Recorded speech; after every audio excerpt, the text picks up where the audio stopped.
देखिए, इन दिनों जिला परिषद के हजारीबाग के कुछ भवन काफ़ी चर्चा में है, जिसे लेकर लगातार सुर्खियां बन रही हैं, खबरें बन रही हैं। हमारे साथ दो लोग हैं जो किसी परिचय के मोहताज नहीं हैं। राजेश मिश्रा जी हैं, मनोज गुप्ता जी हैं। इन्होंने कल डीसी से मुलाकात की है जिला परिषद की उसी भवन को लेकर जो इन दिनों सुर्खियों में बना हुआ है। कल डीसी से मुलाकात की आपने, क्या जानकारी दिया है डीसी को? डीसी साहब अभी तो नए आए हुए हैं, तो उपायुक्त महोदय इस बात से अनभिज्ञ थे कि ये जो जिला परिषद के परिसर में आरोग्यम का जो अस्पताल बना हुआ है, तो उनका कहना था कि ये जिला परिषद का अपना मामला है, वो ऑटोनोमस बॉडी है और वो अपना संचालन कैसे करेगा उसका काम है। लेकिन जब हमने ये बात उनको बताया कि ये संपत्ति जो है वो जिला परिषद की नहीं है, ये खास महल की संपत्ति है और खास महल पदाधिकारी वरीय अपर समाहर्ता जो पदाधिकारी हैं उन्होंने नोटिस किया था 2 वर्ष पहले कि आपने ये जो भवन है, आपको भवन पट्टा मिला हुआ है एक कार्यालय चलाने के लिए और आप इस पर जो है सो कमर्शियल बिल्डिंग कैसे बना लिए हैं। सो ये नियम के विरुद्ध है और इस आधार पर अभी तक आपने 2008 तक ही आपका रिन्यूअल था। ये ज़मीन 2 एकड़ 95 डिसमिल ज़मीन उनको रिन्यूअल है, उसके नाम पर अंश भाग पर ही हॉस्पिटल बना हुआ है। तो उनका कहना था कि अभी तक आपने 2008 के बाद रिन्यूअल के लिए कोई आवेदन भी नहीं किया है और जो रेंट फिक्स किया गया था वो रेंट भी आप नहीं दे रहे हैं। तो इस आधार पर क्यों नहीं आपका ये जो भवन पट्टा का जो ज़मीन है उसको पुनर्गठित कर लिया जाए।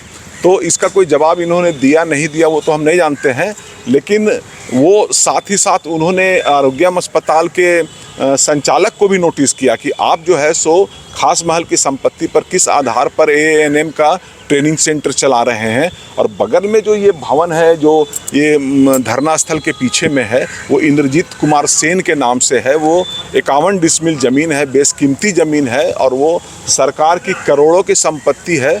2008 के बाद उसका भी रिन्यूअल नहीं हुआ है और वो उनको भवन पट्टा के नाम पर रहने के लिए मिला था।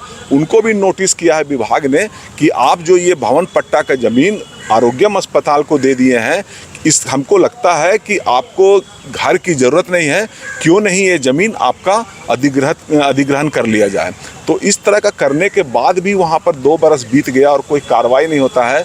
तो मेरा ये साफ साफ कहना है कि जो खास महल विभाग जो है वो हजारीबाग में किसी को भी नोटिस करता है तो केवल लाभ उठाने के लिए ही नोटिस करता है और जब उसका मनसत पूरा हो जाता है, उसको लाभ मिल जाता है, तो फिर वो नोटिस दबा के चुपचाप बैठ जाता है। तो ये बिल्कुल ही विभाग को बेचने का काम हो रहा है। चारों तरफ ये महामारी फैला हुआ है, हर कोई है सो खास महल का संपत्ति को कब्जा कर रहा है, उस पर कमर्शियल बिल्डिंग बना रहा है, उसको किराया लगा रहा है और विभाग है सो इसको देखने वाला नहीं है। जबकि उच्च न्यायालय के जस्टिस ने साफ दिशा निर्देश दिया है कि हजारीबाग हो या पूरे प्रदेश में कहीं पर खास महल की भूमि है, उसका ट्रांसफ़र एग्रीमेंट या इस किसी तरह का प्रक्रिया में जाने से पहले डिप्टी कमिश्नर से उसकी अनुमति लेनी ज़रूरी है। लेकिन यहाँ सारा खेल डिप्टी कमिश्नर को अंधेरे में रख करके खेला जा रहा है। इन्हीं सब बातों को लेकर के हमने जांच करने का उनसे मांग किया है और उन्होंने इस बात को बहुत गंभीरता से लिया है कि इस पूरे मामले की जांच होगी। दूसरी बात, एक बात हमें और कहना है कि बार बार ये मामला आ रहा है कि उस अस्पताल में हत्या की जाती है या कोरोना काल में पत्रकार TP सिंह जी की हत्या भी वहाँ पर हो गई। इस मामले को ये मामला जो है सो सदर विधायक प्रदीप प्रसाद जी ने उठाया है। तो ये बात क्लियर होना चाहिए कि उनके पास क्या तथ्य है और वो कैसे इस बात को बोलते हैं, ये जानकारी उनको प्रशासन को देना चाहिए और हम लोग के संज्ञान में आए तो ये बात को हम लोग भी लेकर के आगे चलेंगे। क्योंकि अगर किसी के जानकारी में है कि अगर TP सिंह की हत्या हुई है तो ये राज खुलना चाहिए।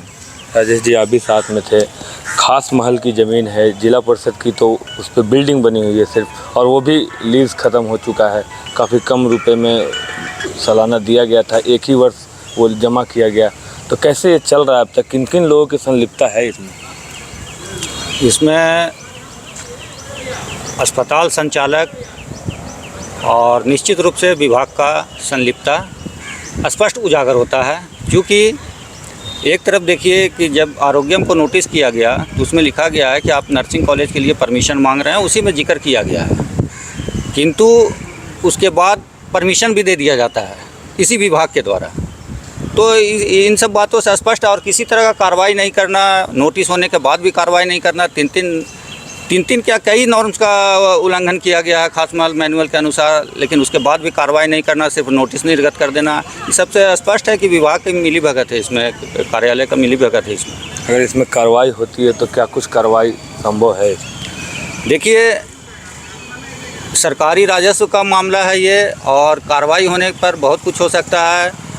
अभी देखिए, खास माल के ही एक ज़मीन के मामले में हजारीबाग के पूर्व उपायुक्त विनय चौबे सर को जेल हुई है, पूर्व केएमओ को जेल हुई है, अभी जेल में है, सज़ा नहीं हुई है लेकिन अभी जेल में है। तो आने वाला दिन में ज़रूरत पड़ा तो हम लोग कोर्ट में भी जाएंगे और यही परिणाम निकलेगा। जो अभी वर्तमान ये पूर्व के खास माल पदाधिकारी का हुआ या अन्य वरीय पदाधिकारियों के साथ हो रहा है, वो आगे भी होगा।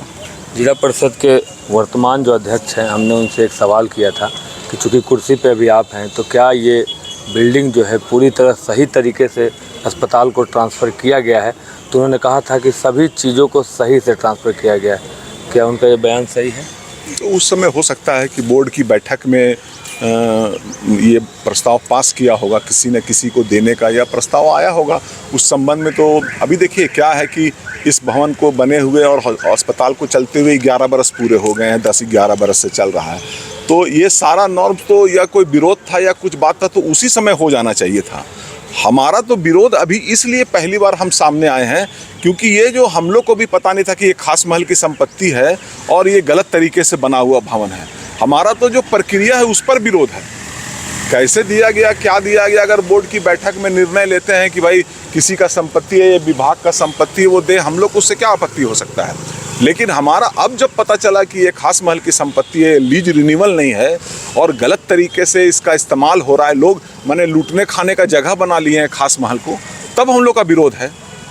इस पर कहना है कि ये नियम संगत कहाँ से हो सकता है, जबकि आज के डेट में या जिस दिन जिला परिषद के द्वारा यह टेंडर करवाया जा रहा था उस वक्त भी ये जिला परिषद की संपत्ति ही नहीं है, फेल हो चुका है, उनका रेनुअल फेल हो चुका है, उनका टर्म कंडीशन के अनुसार वो खरे नहीं उतर रहे हैं, तो फिर वो जिला परिषद की संपत्ति नहीं है। और फिर खास माल से नॉर्म्स के अनुसार है कि अनुमति लेना अनिवार्य है, किंतु जब अनुमति भी नहीं लिया गया है तो फिर कैसे मान्य है कि ये जायज़ तरीके से दिया गया है। एक और बिल्डिंग बन के तैयार है, सांसद ने उस पर सवाल उठाया है कि वो भी एक ही व्यक्ति को देने के चक्कर में अभी तक लटका हुआ है, 2 सालों से पेंडिंग है। अब उसका DPR बनेगा शायद रिपेयरिंग का, तो उसके बारे में क्या कहें? मेरा तो जैसे ये जो भवन बन गया है, अब कौन क्या कहा वो तो अब तो मैटर ही समाप्त हो चुका है। मेरा ये कहना है कि खास महल के परमिशन के बगैर कोई भवन का नक्शा कैसे पास हो जा रहा है। आखिर ये नक्शा कौन पास किया? अगर नगर निगम से नक्शा पास हुआ है तो उसके पास पूरा कागजात होना चाहिए, भूमि का प्रतिवेदन होना चाहिए कि भूमि का मालिक कौन है, कि ऐसे ही कोई नक्शा दिए और आप पास करके दे दिए। अगर ये आम आदमी अगर चाहेगा कि बिना ज़मीन का स्वामित्व का कोई नक्शा पास कराना तो वो करा सकता है।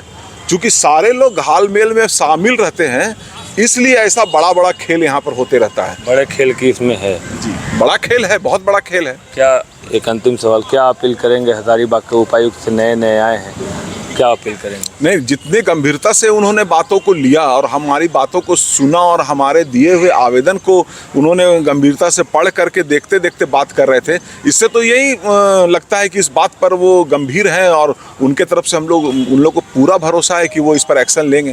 क्या अपील करेंगे? हजारीबाग उपायुक्त महोदय से मैं अपील यही करूंगा कि इस तरह के मामले में विभाग के ऊपर थोड़ी कड़ाई बरती जाए, ताकि विभाग जो भी नोटिस वगैरह करता है या जो भी फाइल को दबा के बैठा रहता है वो सब प्रक्रिया पर विराम लग सके। नोटिस होता है तो उस पर कार्रवाई भी हो और हाई कोर्ट या विभाग सरकार के नियमानुसार जो खास माल का भूमि का रक्षा करने का प्रावधान है उसको फॉलो किया जाए। सुना आपने? देखिए, कुछ और भी बताना चाहते हैं। अभी जैसे जो ये जिला परिषद के बगल का जो भवन है, ये आधा एकड़ का ज़मीन है, बेशकीमती संपत्ति है।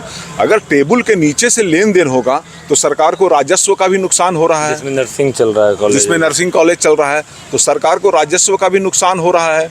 जो पैसा मिलता वहाँ पर खास महल को, जो उसका जो शेष जमा होता है या जो रजिस्ट्री ऑफिस में उसका रजिस्ट्री का कॉस्ट जमा होता है, ये सब तो गौन हो गया। पर्दे के पीछे और टेबल के नीचे से पैसा देन लेन हुआ और बिल्डिंग ट्रांसफ़र हो गया, किसी को सरकार की संपत्ति है और एक आदमी बेच दिया, एक आदमी खरीद लिया, तो इससे तो राजस्व का भी नुकसान हो रहा है। तो कुछ टेबल के नीचे से हो गया, राजस्व को नुकसान जी हाँ। तो देखिए, सुन रहे थे आपने सुना कैसे ये जो पूरा विवाद चल रहा है कि जिला परिषद का बिल्डिंग और उसमें इतने लोगों को दुकान, इन सब से हटकर ये जो पूरी बिल्डिंग है खास महल की ज़मीन पर बनी हुई है और इन सभी चीज़ों से इन दोनों लोगों ने उपायुक्त को अवगत कराया है। इनका विश्वास है कि उपायुक्त ने काफ़ी गंभीरता से इस मामले को लिया है और इस पर कार्रवाई भी की जाएगी। Shashank Shekhar, voice of scope, Hazaribagh.